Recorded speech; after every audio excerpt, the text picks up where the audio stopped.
Hello दोस्तों, welcome back my channel. Guys आ चुके हैं और एक नॉलेजेबल वीडियो के ऊपर रिएक्शन लेकर। ये हमारा फिर टेंडर को लेकर कुछ अपडेट निकल कर आया है, इसी के ऊपर डिटेल से वीडियो होने वाला है। एंड तक देखना, इस वीडियो से आप लोग को थोड़ा बहुत नॉलेज तो मिल ही जाएगा। अच्छा लगे तो चैनल को सब्सक्राइब कर लेना।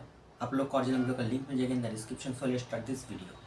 तो सब लोगों को पता ही होगा कि इंडियन एयरफोर्स की तरफ से मीडियम मल्टी रोल कॉम्बैट एयरक्राफ्टों को खरीदने को लेकर काफी लंबे समय से ही प्रयास किया जा रहा है। पिछले बार के प्रयास में जहां पे राफेल एयरक्राफ्टों को चुना गया तो वहीं पे केवल मात्र 36 एयरक्राफ्टों को खरीद के ही टेंडर को रद्द करना पड़ा और नए तरीके से फिर से साल 2018 में 114 फाइटर एयरक्राफ्टों को खरीदने को लेकर टेंडर तो जारी किया गया है, लेकिन अभी तक इस टेंडर में कोई भी काम नहीं हुआ। ऐसे में दोस्तों MRFA मतलब मल्टी रोल फाइटर एयरक्राफ्टों के टेंडर को लेकर एक बड़ा खबर आ रहा है और रिपोर्ट में दावा किया जा रहा है कि शायद एयरफोर्स की तरफ से टेंडर को और तेज रफ्तार करने के लिए या फिर टेंडर में हुए डिले से अपने आप को उभारने के लिए केवल मात्र उन्हीं एयरक्राफ्टों को कंसीडर किया जाए जो कि पहले टेंडर के अंतर्गत भारत के सामने ऑफर के तहत रखा गया था। अब दोस्तों अगर ये खबर सही होता है तो ये अमेरिका, रशिया जैसे देशों के लिए काफी चिंताजनक होगा, क्योंकि यही दोनों देश भारत के सामने इस बार के टेंडर में 2 नए एयरक्राफ्टों का ऑफर किया था। लेकिन दोस्तों ये खबर फ्रांस और यूरोपियन कंसोर्शियम के लिए काफी फायदेजनक होगा, क्योंकि पिछले बार के टेंडर में इनके द्वारा ऑफर किया गया यूरोफाइटर टाइफून और राफेल एयरक्राफ्ट ही टेंडर के टेक्निकल राउंड को क्लियर करके फाइनल बिडिंग राउंड तक पहुंच सका था। दोस्तों बेसिकली आप लोगों के जानकारी के लिए बता दूं कि इंडियन एयरफोर्स की तरफ से लंबे समय से 110 फाइटर एयरक्राफ्टों को खरीदने को लेकर प्रयास किया जा रहा है। और दोस्तों ये फाइटर एयरक्राफ्टों का प्रोजेक्ट इंडियन एयरफोर्स के लिए इसलिए भी महत्वपूर्ण है क्योंकि इन एयरक्राफ्टों के द्वारा एक तरफ जहां पे एयरफोर्स के डिप्लीटिंग स्ट्रेंथ को रोका जाना है, तो वहीं पे इन्हीं एयरक्राफ्टों के सहारे इंडियन एयरफोर्स के मॉडर्नाइजेशन प्लान को भी आगे बढ़ाया जाना है। हालांकि दोस्तों जिस तरीके से प्रोजेक्ट में लगातार डिले हो रहा है वो भारत के लिए बहुत बड़ा कंसर्न था और शायद इसी कंसर्न को दूर करने के लिए MRFA टेंडर के जो प्रोसेस है उसे और सहज और जल्दी करने का तैयारी किया जा रहा है। अब दोस्तों MRFA टेंडर से पहले भारत के द्वारा साल 2006-07 के दरमियान MMRCA मतलब मीडियम मल्टी रोल कॉम्बैट एयरक्राफ्टों के टेंडर को जारी किया गया था और इस टेंडर के अंतर्गत करीब करीब 126 एयरक्राफ्टों को खरीदने का इरादा था और टेंडर में भारत के सामने टोटल 6 अलग अलग एयरक्राफ्टों का ऑफर हुआ था, जिनमें अमेरिका के द्वारा सबसे अधिक मतलब 2 एयरक्राफ्टों का ऑफर किया गया था। और इन एयरक्राफ्टों में जहां पे बोइंग के FA-18 super hornet block 3 version था, तो वहीं पे लॉकहीड मार्टिन कंपनी की तरफ से निर्माण किया हुआ F-16 एयरक्राफ्टों के ब्लॉक 70-72 वेरिएंट था। इसके अलावा रशिया के द्वारा मिकोयान MiG-35 एयरक्राफ्टों का ऑफर जहाँ पे किया गया था, तो वहीं पे यूरोप के अंदर से 3 एयरक्राफ्ट मतलब स्वीडन के तरफ से ग्राइफिन E, यूरोपियन कंसोर्शियम के तरफ से यूरोफाइटर टाइफून और फ्रांस के डसॉल एविएशन के द्वारा राफेल जैसे एयरक्राफ्टों का ऑफर किया गया था। हालांकि नेवी के द्वारा कई साल इन सभी एयरक्राफ्टों को जांचा गया और आखिरकार डिसाइड किया गया कि केवल मात्र राफेल और यूरोफाइटर टाइफून ही 2 ऐसे एयरक्राफ्ट है जो कि नेवी के रिक्वायरमेंट को पूरा कर सकता है। मतलब तब जो 6 एयरक्राफ्टों का ऑफर हुआ था उनमें से 4 एयरक्राफ्टों को एयरफोर्स के द्वारा रिजेक्ट कर दिया गया और आखिरी फेज में मतलब नेगोशिएशन और बिडिंग फेज में केवल मात्र राफेल और यूरोफाइटर टाइफून एयरक्राफ्टों को भेजा गया। पर दोस्तों इन दोनों एयरक्राफ्टों में से भी राफेल एयरक्राफ्ट ही टेंडर को जीत पाया था, क्योंकि राफेल तब L1 बिल्डर बना। प्राइस थोड़ा अधिक कोट करने के वजह से यूरोफाइटर टाइफून एयरक्राफ्टों को तब MMRCA टेंडर में हार का सामना करना पड़ा। लेकिन राफेल एयरक्राफ्टों का जीत होने के बावजूद भी 126 एयरक्राफ्टों के जो टेंडर है वो फ्रांस को नहीं मिला। उस दरमियान ट्रांसफर ऑफ टेक्नोलॉजी और प्राइस को लेकर थोड़ा बहुत इशू क्रिएट हुआ, जिसके वजह से एयरफोर्स के लिए केवल मात्र 36 राफेल एयरक्राफ्टों को ही इमरजेंसी बेसिस पे खरीदा गया और टेंडर को रद्द कर दिया गया। हालांकि 2 साल के बाद मतलब साल 2018 में फिर से इन एयरक्राफ्ट को खरीदने को लेकर एक फ्रेश टेंडर जारी किया गया, जो कि MRFA या फिर कहे तो एक मल्टी रोल फाइटर एयरक्राफ्टों के टेंडर के नाम से जाना जाता है। इस टेंडर में 114 फाइटर एयरक्राफ्टों को खरीदने को लेकर बातों को रखा गया, जबकि टेंडर में नए चीजों के रूप में ट्रांसफर ऑफ टेक्नोलॉजी और मेक इन इंडिया इनिशिएटिव को जोड़ा गया। और दोस्तों इस बार टेंडर में मीडियम वेट के एयरक्राफ्टों के जगह में हर तरीके के एयरक्राफ्टों को शामिल करने का बात रखा गया। और इसी चीज को देखते हुए अमेरिका की तरफ से अपने दावेदारी को स्ट्रॉन्ग करने के लिए जहां पे नए एयरक्राफ्ट के रूप में हैवीवेट F-15EX एयरक्राफ्टों का ऑफर रखा गया, तो वहीं पे रशिया की तरफ से हैवीवेट सुखोई Su-35 एयरक्राफ्टों का ऑफर रखा गया। पर दोस्तों अब बताया जा रहा है कि भारत शायद पिछले टेंडर में ऑफर किया गया उन 6 एयरक्राफ्टों के तहत ही आगे बढ़े, क्योंकि इससे फिर से एयरक्राफ्टों के टेस्ट और इवैल्यूएशन का आवश्यकता नहीं पड़ेगा और डायरेक्टली पिछले बार के डेटा के अंतर्गत प्राइस नेगोशिएशन या फिर कह दो बिडिंग प्रोसेस के तहत आगे बढ़ा जा सकता है। हालांकि हालांकि दोस्तों ये जो 6 एयरक्राफ्टों का ऑफर पिछले बार हुआ था, इस बार बताया जा रहा है कि उन एयरक्राफ्टों में काफी बदलाव हो चुका है। और डैसोल एविएशन के तरफ से जहां पे राफेल के F3R वेरिएंटों का ऑफर पिछले बार किया गया था, तो इस बार F4 वेरिएंटों का ऑफर किया जा रहा है। और यूरोफाइटर टाइफून के जो ट्रेंच 4 वेरिएंटों का ऑफर किया गया था, उसके जगह में ट्रेंच 5 वेरिएंटों का ऑफर किया जा रहा है। हालांकि दोस्तों अगर ये खबर सही होता है तो रशिया और अमेरिका के लिए एक बहुत बड़ा झटका होगा, क्योंकि पिछले बार 2 एयरक्राफ्ट होने के बावजूद भी अमेरिका को कोई सफलता नहीं मिला था। और इस बार सफलता के उपेक्षा में अमेरिका के द्वारा F-15EX जैसे बड़े आकार के एयरक्राफ्टों का जहां पे ऑफर किया गया था, तो वहीं पे रशिया के तरफ से जो MiG-35 एयरक्राफ्टों को पिछले बार ऑफर किया गया था, इस बार बताया जा रहा है कि रशिया के द्वारा उन एयरक्राफ्टों को टेंडर से विड्रॉल कर लिया गया है। ऐसे में केवल मात्र रशिया के सुखोई Su-35 एयरक्राफ्ट ही टेंडर में बचा है। और इसे भी अगर भारत के द्वारा कंसिडर नहीं किया जाता है, तो एक तरीके से रशिया का चांस MRF टेंडर से संपूर्ण रूप से खत्म हो जाएगा। दोस्तों आप लोगों को क्या लगता है, क्या इस प्रोसेस से 114 फाइटर एयरक्राफ्टों के टेंडर को और जल्द ही संपूर्ण करना संभव हो पाएगा, या फिर इसमें जो डिले हो रहा है उसी तरीके से डिले होगा? तो दोस्तों वीडियो तक खत्म। वीडियो बहुत ही इंफॉर्मेटिव था गाइस। इसका मतलब दोस्तों ये जो MRF डील है ना,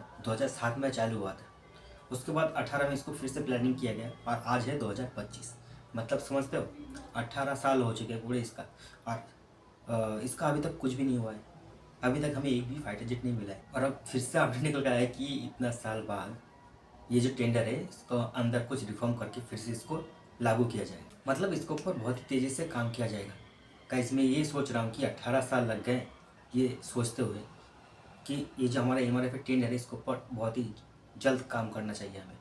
चलो ठीक है, दे रहा है, दुरुस्त है, मगर मेरा कहना एक ही है, ये जिस तरह से खबर निकल कर आया ना इतना अच्छा, उसी तरीके से अगर काम भी हुआ ना इसके ऊपर, तो फिर बढ़िया है गाइस। हमारा जो एयरफोर्स है ना, उसका हालत उतना अच्छा नहीं है जितना अच्छा हम दिखाते हैं, हमारा मीडिया दिखाता है। हर एक दिन हमारा जो मिराज 2000 है ना, एक के बाद एक क्रैश होते ही जा रहा है। और उसके साथ साथ हमारा जो पायलट है ना, वो भी शहीद होते जा रहा है। अगर ऐसा ही चलते रहा ना, तो शायद ऐसा ना हो कि पाकिस्तान हमें आकर अटैक करके चले जा रहा है, हम देखते रहे। और हम करते हैं चाइना के साथ बराबरी। अरे पहले हम हमारा खुद का जो वायुसेना है, हमारा उन लोगों का जो रिक्वायरमेंट है उसको पूरा करो ना, उसके बाद चाइना के साथ तुम बराबरी करना। मानता हूँ कि चाइना का जो क्वालिटी होता है वो घटिया होता है, मगर हमसे तो ज़्यादा फाइटर जेट उनके पास है ना, ये तो मानना ही पड़ेगा। अब ठीक है, फिर से ये जो टेंडर है इसको रिफॉर्म कर कर लागू किया जाएगा, चालू किया जाएगा, मगर खरीदो, चाहे वो राफाल हो, सुपर 18 हॉर्नेट हो, Su-57 हो या फिर ग्रिपेन। अरे भाई खरीदो सही, सिर्फ न्यूज़ फैला देते हो।